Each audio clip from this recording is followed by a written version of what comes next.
Guys, welcome back to one more mini vlog. మా cousin marriage ఉందనమాట. So తను పెళ్లి కూతురు చేస్తున్నారు అని చెప్తే ఇంకా నేను తనకు ఒక చిన్న గిఫ్ట్ తీసుకుందామని మా స్వప్న వాళ్ళ షాప్కి వచ్చేసా. ఇంకా ఆంటీ ఉన్నారు కదా, ఇంకా నాకు కావాల్సింది తీసుకోమన్నారు. ఇంకా నేను వెళ్ళి చిన్న పొంగల్ కుండ ఒకటి సెలెక్ట్ చేసుకున్నా. ఎందుకంటే ఎప్పటికీ తనకి అలా గుర్తుండిపోతుంది కదా, పండగలప్పుడు అలా పొంగల్ పెట్టుకోవడానికి ముచ్చటగా ఉంటుంది అని చెప్పేసి తీసుకున్నా. ఇంకా తీసుకొని దాని మీద పేర్లు కూడా నేనే వేసేసుకున్నాను అనమాట.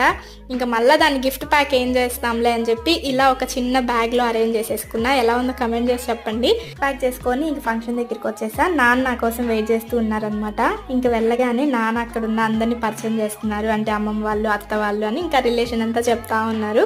ఇంకా వెళ్ళిన తర్వాత కాసేపు అందరితో మాట్లాడేసి పెద్దమ్మ వాళ్ళని, మామయ్య వాళ్ళని పలకరించేసి ఇంకా తీసుకెళ్లిన గిఫ్ట్ని మా శ్రావణికి ఇచ్చి తన్ని విష్ చేసి ఇంకా భోజనాల దగ్గరికి వెళ్తాం అనమాట. అక్కడ బుజ్జి పిల్లలు భలే వడ్డిస్తూ నిల్చున్నారు. ఇంకా భోజనం చేసి ఇంటికి వచ్చేసాము. ఈ వ్లాగ్కి ఇంతే. ఎలా ఉందో కమెంట్ చేసి చెప్పండి. నచ్చితే లైక్ చేయండి. Thank you.